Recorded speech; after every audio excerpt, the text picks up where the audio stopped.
Now, close to 48 hours after the collapse of an illegal mining pit in Pristia and Suta in the western region, 14 out of the 19 small-scale miners that were trapped are yet to be rescued from the over 80 feet deep pit.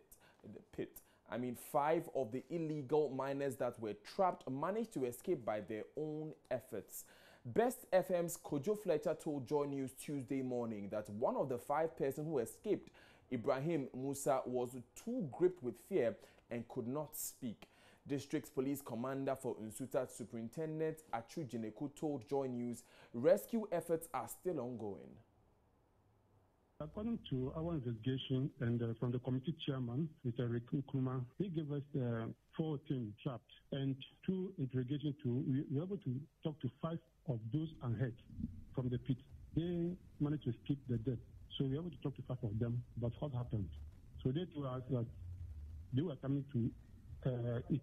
They came for their supper and they had a sound or noise. So they realized the 2 pits cast in. And those coming up, those behind were trapped. There are about 14. And the rest escaped ahead. And there are many. But in fact, we were able to talk to this morning. So the fear is that 14 of them are still in the pit? Exactly. Is there any effort underway to attempt to rescue the 14 still trapped in the pit? Yes. When we got there, according to them, there were search parties down there searching for those missing ones. But as of now, no single body has been retrieved. So we assume that they all are now dead or trapped in the pit. Do we know the conditions that might have, triggered this collapse? Anyway, of late it has been raining. Even yesterday, the whole day, it rained throughout, and this morning, serious one. So the place was crowded. So I don't know. I cannot determine that it's the cause of the rain or hot. What do we know about who owns this pit? Yes, we are looking for them. We didn't meet them. But however, those who are working there, we are able to talk to them and they give them their names to us. So we are looking for them as well to help us assist us in the investigation. But this pit, is it an illegal mining pit? Yeah, they call it a Kube Krum small-scale mining site at the Mbiasi in Suta near Pristia. That's their name. I don't know whether it's illegal or legal. So we are yet to confirm that when you get the owners. Okay. And so do you have enough men and support digging and in an attempt to rescue people? No, we are not doing that. They are supporting the police. The guys over there, these Galamsey boys, they are assisting the police. They couldn't go there. They know the area, so they are there in the pit. It's about 80 meters deep. Right, now let's now go on the phone lines and speak with Kojo Fletcher, Best FM's Kojo Fletcher, who has the latest. Kojo, if you can hear me, what are the updates we are getting on this story? Have any other people been found? Yes, one person has been found right now. He's been retrieved from the pit. So they are now working hard to get to other ones who are still trapped in the search team made up of the Golden Star Resources, the police, the fire service, and also... Kojo, was he alive? No, she wasn't alive. It's a lifeless body that they found. Okay. There. Yeah. So those are the search team. So they are still working there to get the rest out. But what also happened was that somebody, one of the Galamseyers, just told us that one Konfo Ajala had come here to warn them that day they shouldn't go to the pit, they shouldn't mine. But they just didn't mind her and went there to work. So this one, when the miner told us, they went to call the Konfo to come and perform some rites, because if she had not done that, they wouldn't have gone there. And when she was performing the rite, Konfo Ajala said, if anybody had gone deeper than how they went, than how far they went to retrieve the one that is retrieved, all of them would have died. So the Konfo Ajala said that some of the miners here live with the women here at the site, and there is too much juju here also on the site. So that is why she came here the last time to warn them to resist from such acts, else this incident will happen. So now, are they willing to go back and mine in the pit? For now, Comfort Ajala has cleared the way after performing all the rights. So they are now there. The search team has now moved in there to retrieve all of them. Okay, so what are the police saying, especially after this person was found dead? The police is believing that they can find those who are also trapped in there, since they've gotten the lead as to where they may be right now. And of course, the Deputy Minister for Land and Natural Resources, Benny Torusidio, has also been here for the past 4 hours, making sure that things are orderly done. He has been saying that he found out that after the ban, or as the ban is even on, some people are also trying to just do the illegal act. And that if after this search or after this retrieval, he will make sure that the military will rather come in and enforce this ban, since they are not heeding to the instruction. Now, we also know that one of the Deputy Ministers of Lands and Natural Resources is a member of Parliament for that constituency, Barbara Oting Jesse. Has she been present there? No, she's not here, and I learned she's traveled out of the country currently. Thank you very much, Kojo Fletcher, for that report. He works with Best FM. Now, unemployed and bonded diploma veterinary doctors and nurses are picketing as the Ministry of Food and Agriculture. The nurses and veterinary doctors say they have not been posted after completing their national service in 2011. Jifa Kege was as the ministry this morning. We are not going anywhere. We are not going. If you are not on top of your job, we will teach you what to do. We are not going. These are the angry members of the Coalition of Unemployed Veterinary Technicians who are picketing at the Ministry of Food and Agriculture for not being posted to their various departments after years of completion. Francis Nakote is president for the group. We started this fight since February this year. Upon the minister's nomination, we wrote a letter congratulating his appointment. And there we gave our petition. We delivered one to Ministry of Finance, MOFA, that of Veterinary Service Directorate, Parliamentary Select Committee on Agriculture and Cocoa, Human Resource Directorate, and Management, whatever you call it. So that has been our trend. So 50 days later, no response, nothing was done onto that. We went ahead to the police to seek for a permit in order to come here and demonstrate. Then 3 days after we had the clearance, they called us here and we were in a meeting with the chief director of MOFA. So in that session, he promised us they were going to clear 100 people. We said 100, it will not be enough. For you have trained people from 2011 up to 2016. 579 people. So if we take 100, how many people will be left? What are we talking about? Then he said 200. You said that one, it will not still be enough. Now, when you bring that 200 you are talking about, who will go and who will sit in the house? Who will be waiting still? After completing, who will now be waiting? Today, we can't sit in our homes again. Since 2011, 12, 13, 14, 15, 16. Now 17 is coming out. The college is still in full operation. And then now look at the backlog at home. 579. The 6-year period. But what is happening to other colleges? How many teacher training colleges do we have in Ghana? It's only one veterinary college. So why are we now? Are we not Ghanaians? Why do we also go to school? We pay school fees like other colleges do. And now we are not absorbed into the system. And the college is still in full operation. Then what is happening to those who are still there? If we are out and we are lamenting, what are they doing? Question mark. The bonded technicians who came from various regions to picket and have no intentions of going back home until they've been attended to share their displeasure. So what are we trying to say? Are we saying that the animals are more important when it comes to education, but when it comes to reality, they don't even consider that? Is that what it is? Go to the various slaughterhouse. We are mining the slaughterhouse. My sister, if you come there one day, it's an assault. The number of diseases and that we don't want to even mention some of the diseases.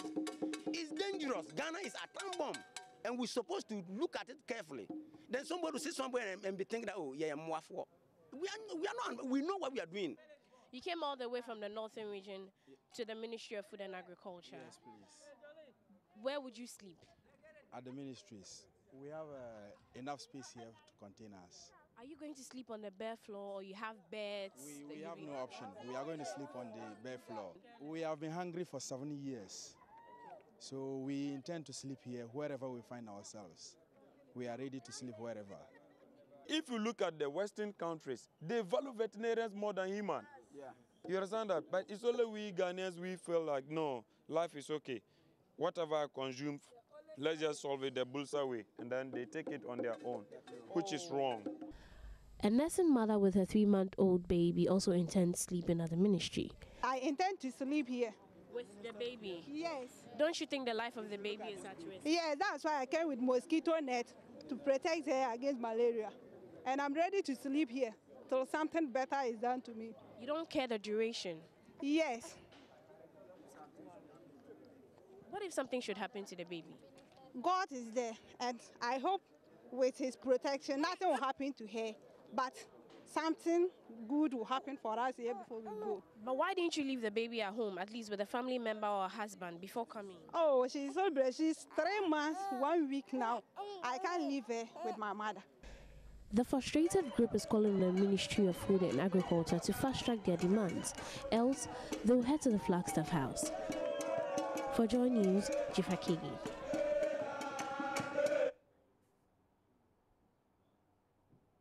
Now on to another unhappy group of people. Cocoa farmers across the country are threatening to hit the streets over the destruction of their farms to make way for rubber plantations. President of the Concerned Farmers Association of Ghana, Nana Obwadi Opambo Boateng Bonsu II, says the future of Ghana's foremost crop exports is being threatened by the activities of the Ghana Rubber Estates Limited, GREL, supported by landowners.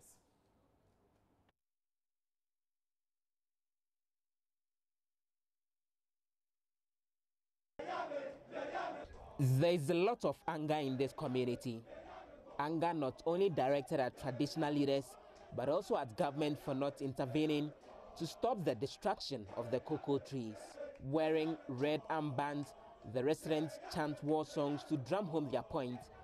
Over the last 7 months, the farms of almost 100 farmers with sizes ranging between 2 and 10 acres have been destroyed by the rubber growers. Samuel Kumson is chief cocoa farmer here. By 3 years in Anna Yahin Frey say, Yas Asina or Hano, or Chihin the Ama, Rubber Estate 4. 3 years ago, our chief came to tell us Oche Hen has given our lands to the rubber estates company to grow rubber. We protested and they left. Then late last year, they came back and destroyed the fields. No compensation has been paid. We don't understand why they should destroy our cocoa to plant rubber. Cocoa, Anna, Abandi Shegana, and she said, Obeju cocoa egu, never be drea rubber, nay and Tiasi. Cocoa farmer Blankson of Fair joined the Youth in Agri program and invested all his life saving in cocoa production. Now his 2-acre field is gone and he struggles to feed himself. Na siyam brand if we ever tell Komanase, we bet to cocoa negu life na yamba ya woman yes can show there and ya penny. So who cry be woman Now we cannot make enough money to even feed our families. I lost more than 2 acres of cocoa fields.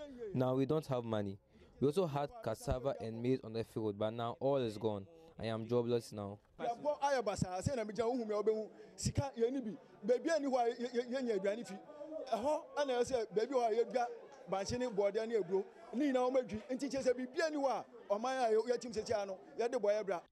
"52-year-old Kwesi Akwa, a cocoa farmer and father of 4, tells Joy News the destruction of his farmlands has left him with no means to cater for his family. He says his children have been forced to quit school. I am struggling. I can't even pay my children's school fees. All my children have quit school. In the absence of cocoa, we cannot live in this community.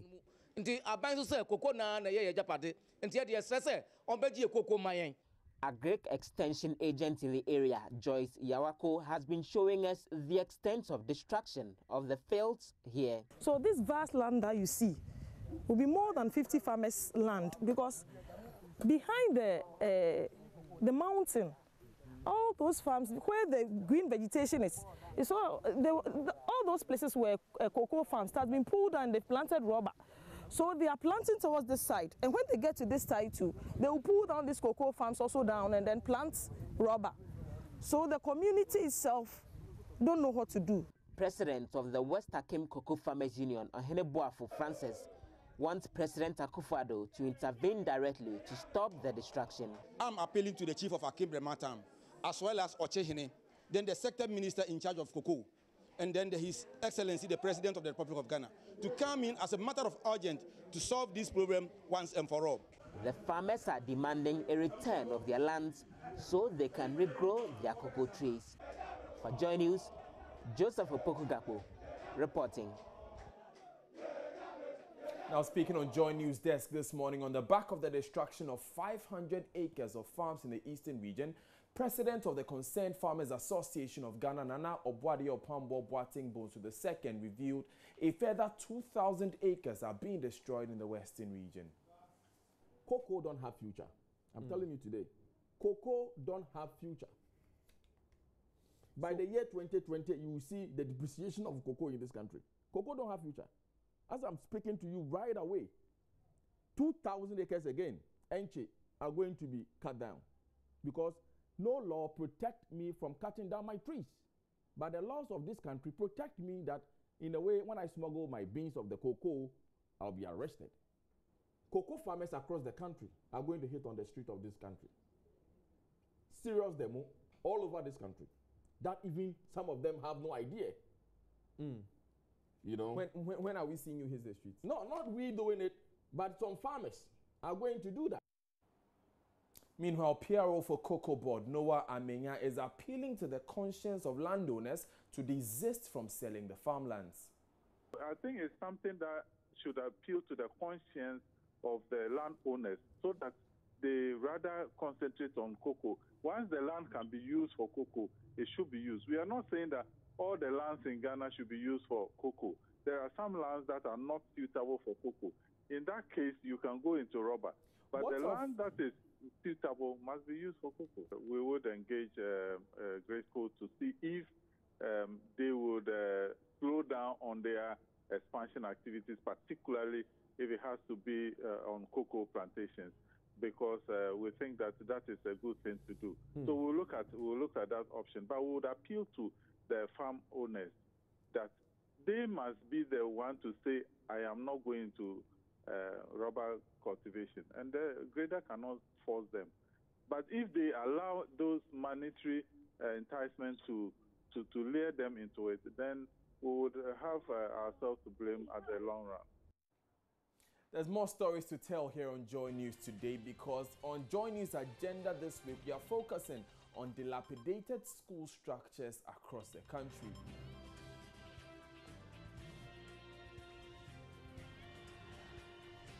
Don't go anywhere. Blocks, teacher accommodation.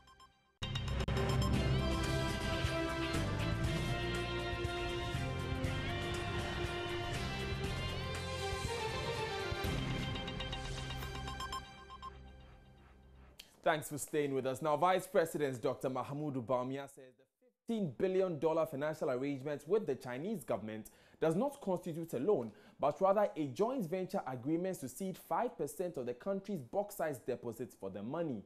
Describing comments on the money as misinformed, Dr. Bawumia said the money will not add to the national debt, but rather help the economic transformation of the country.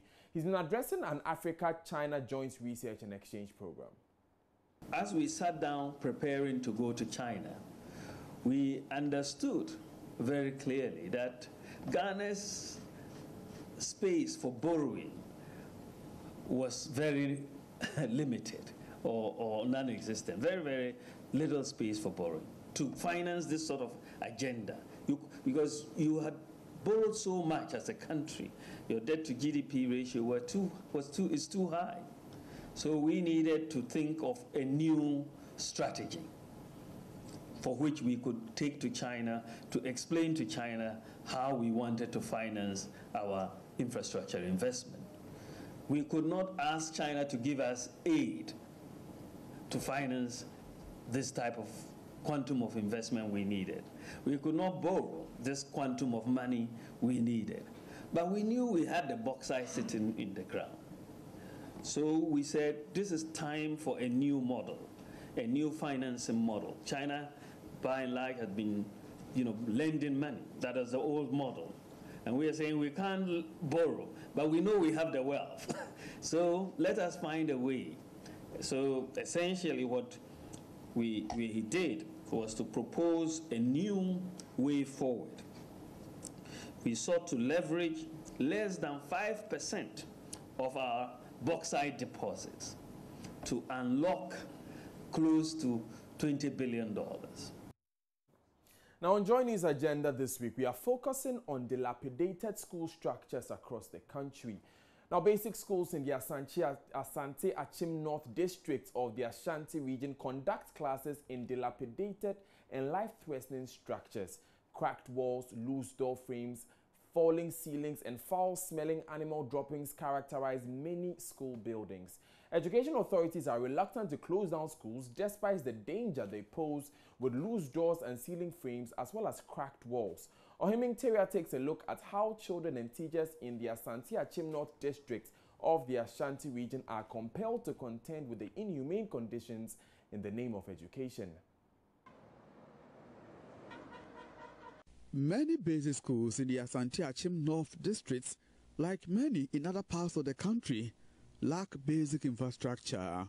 Classroom blocks, teacher accommodation, and in some cases notebooks are unavailable. If teachers do not have any decent place to lay their heads, it affects their performance.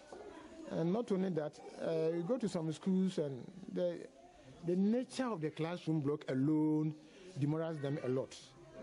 This is Ishaisu DA Basic School. It is located about 26 miles from the district capital, Agogo. With an enrollment of over 250 pupils, mostly from nearby settler farming communities, the school is one of the deprived. It has only 3 decent classrooms, which are also home for noisy African fruit bars, even during class hours. Many of the pupils here are without uniforms, footwear, and more importantly, books. A few pieces of furniture are available for these crowded classrooms, making it difficult for pupils to concentrate during lessons. Whilst pupils are busy studying here, they are also faced with intruders who use this route as a thoroughfare, distracting the classes here.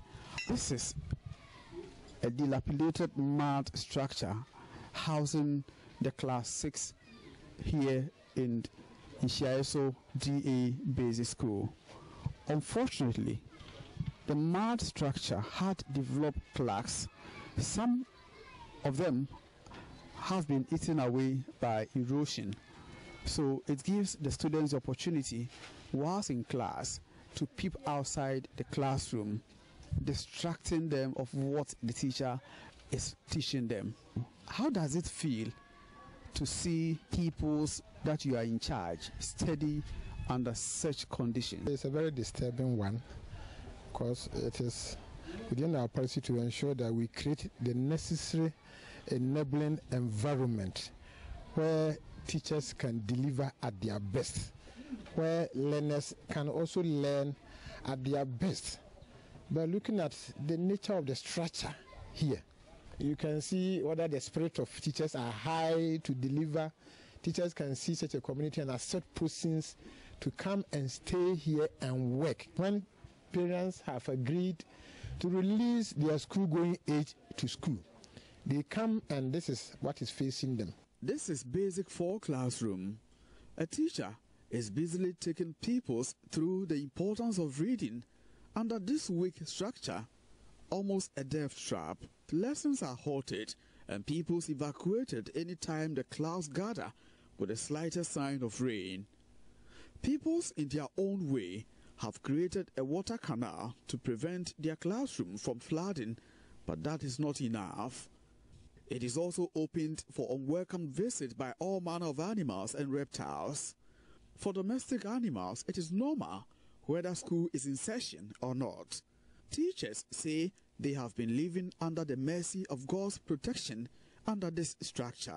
Living in these facilities like this, always we pray that God should protect us, because it's very dangerous to live in such a situation.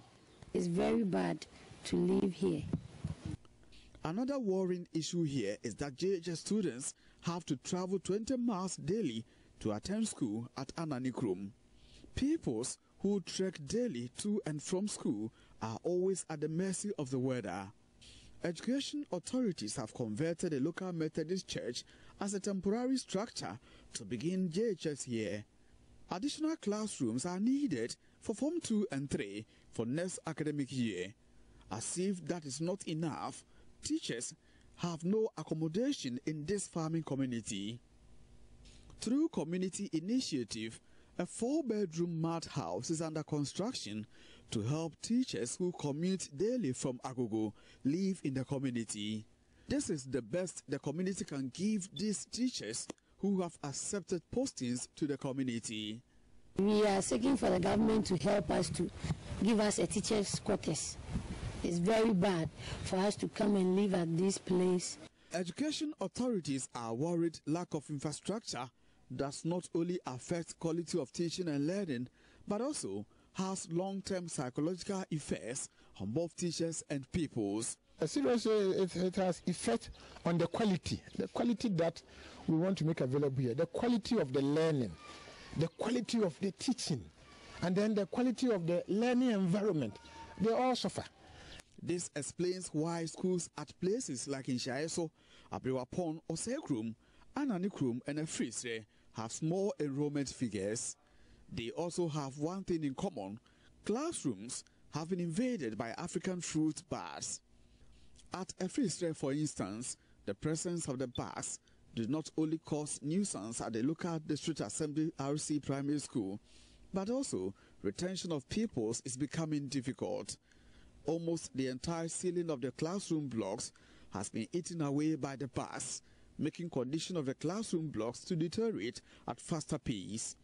First-time visitors like me will always wonder if the school is in use. Ceiling frames and wooden doors have been left dangerously hanging. Concrete floors have peeled off, leaving classrooms in dust. This hen here has found a comfortable place in the corner of one of the classrooms to lay eggs. District Director of Education, Ernest Afari, admits the rate of deterioration is dangerous and worrying. The rate of deterioration that we are seeing here cannot be described. Windows are peeling off, door frames are being removed, ceilings are falling, walls are cracking, floors are peeling off. Despite the threat posed by the structure, education authorities have no intention to close down the school, as it awaits the assembly to redeem its promise of renovating the school. Mr. Afari says there's little the directorate can do at this point. To certainly not see, because any member of the ceiling or the roofing can fall off at any time. Most of the door frames are off, the window blades have fallen off. So who knows when one will fall off and land on an innocent people or a teacher. So, yeah, we are very much aware, but we have no other choice. That is just what we have. Until help reaches Efrisre and several other basic schools housed in dilapidated structures, the lives of pupils and teachers will continue to be in danger. From Asante Achim North District in the Ashanti region, Ohimintiwia reporting. The challenges are not only limited to places like Asante Achim North, because high electricity bills and cost of fueling a power generator are draining the coffers of St. Louis Senior High School in Kumasi. Authorities say they spend over 30,000 Ghana cedis in monthly bills and double the amount to fuel the school's generator when supply from the national grid is interrupted. Headmistress Theresa Ade tells Love News the school spends over 40% of its internally generated funds on electricity at the expense of teaching and learning materials.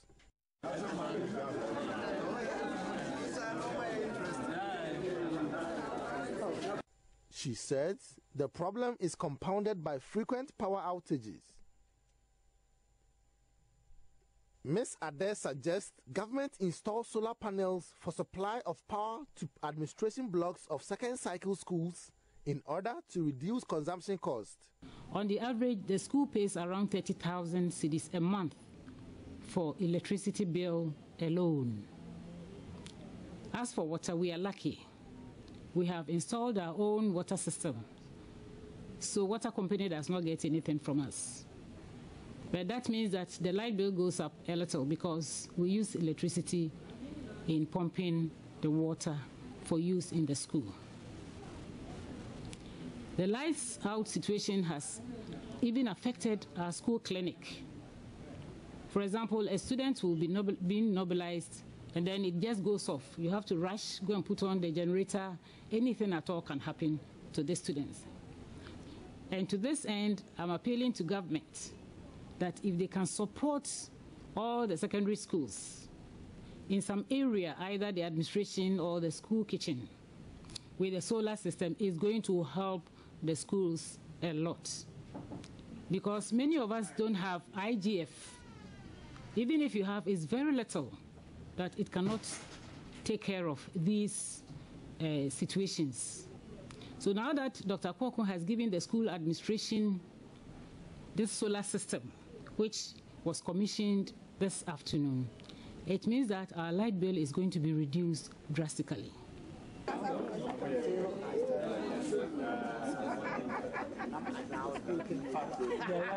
Meanwhile, the school is setting the pace in exploring solar power to provide electricity for its administration block. It follows installation of a 15,000 megawatt solar panel by a philanthropist, Dr. Ernest Kwakun.